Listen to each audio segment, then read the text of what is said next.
to Real Pride 2019, a commemoration of the 50th anniversary of the Stonewall Inn uprising. I'm Patrick McDonald of HollywoodChicago.com and a couple radio shows, The Uber Critic. And I am Jeffrey Leibham. I write for Spotlight on the Lake as well as AroundTheTownChicago.com. Well, the first film we're going to be going over is the 1995 version of the Stonewall Inn story, and that was called Stonewall, directed by Nigel Finch. Jeffrey, it's a musical. It is a musical, surprisingly. You best believe I'm in love, L-U-V. Here comes my guy, walking down the street. Look how he walks, with a dancing beat. Not a musical as far as West Side Story is a musical, because it doesn't really incorporate music to advance the story. However, all the drag queens kind of have a couple different numbers of music from the mid to late 60s. The music in the film is used more as a almost Greek chorus. You know, it kind of comments on the action, at the same time kind of makes it a little surreal. Obviously, the Stonewall riot itself occurred in 1969 at the Stonewall Inn, at the bar, around the bar, involving a very young Maddie Dean who arrives in New York City via bus. Via bus, yes. He's kind of tall. He's really fine. Someday I hope to make him my own mind. Makes friends with plenty of denizens in Greenwich Village, including obviously drag queens. Yeah. Gets involved in the Stonewall Inn uprising. He does. I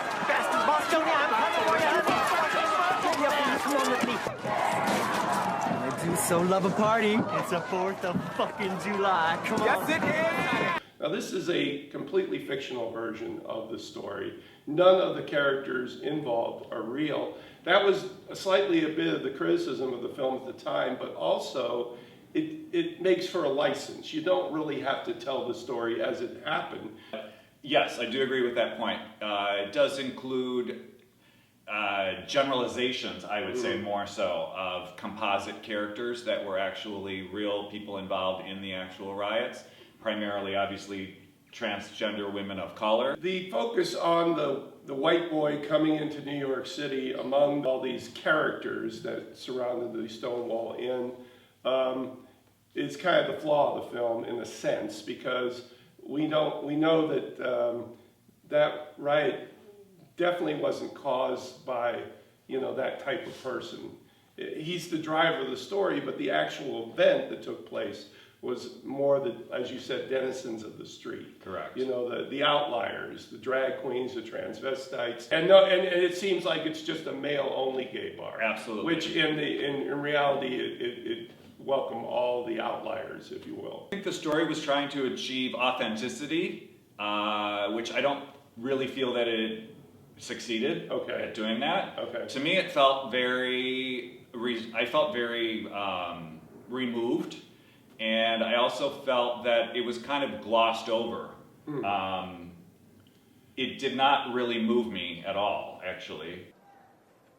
Somehow, I really believed that it would be different in New York. Yeah, well, Ms. Liberty lied.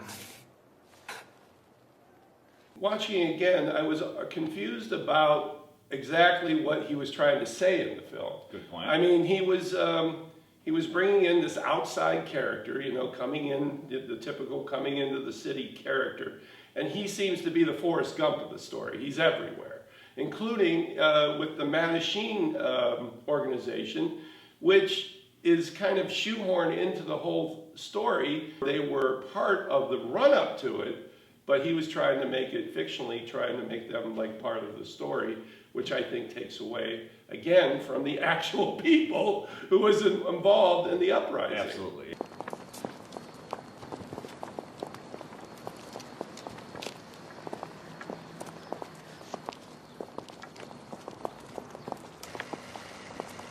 It also does incorporate both the influence of the mafia, and the Vice Squad that was obviously constantly raiding the Stonewall Inn before the actual, you know, June 28th, 1969 raid.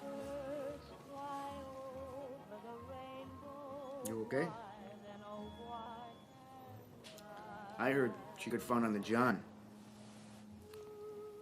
God, life is sordid. They depict the owner as almost a D's, Dems, and those types of mafia guy who is closeted himself, and that's one of the weird side stories in it. Bostonia, which represents a lot of the drag queens that were part of the uprising, is a main character and is having an affair with Vinny. Correct. Vinny, who is the owner or the general manager of the Stonewall Inn, which is totally fictional. So, And Bostonia is definitely channeling Diana Ross in Mahogany in most of this movie, so make that. do you know where you're going to? You love me? Now, what kind of asshole question is that? I would give like this almost an incomplete. You know, with all the information at the point he made the film, 1995, a lot of the survivors still alive, people, you know, knowing the story closer to the event, and not really making it that historical, making it more about the situation with the characters he created rather than the event itself.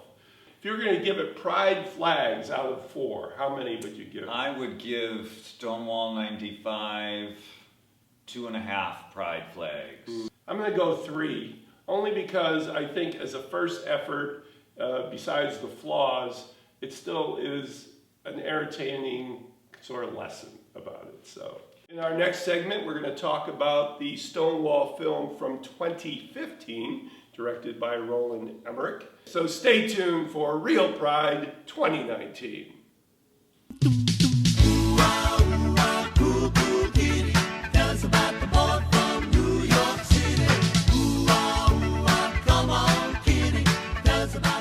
Do you know where you're going to?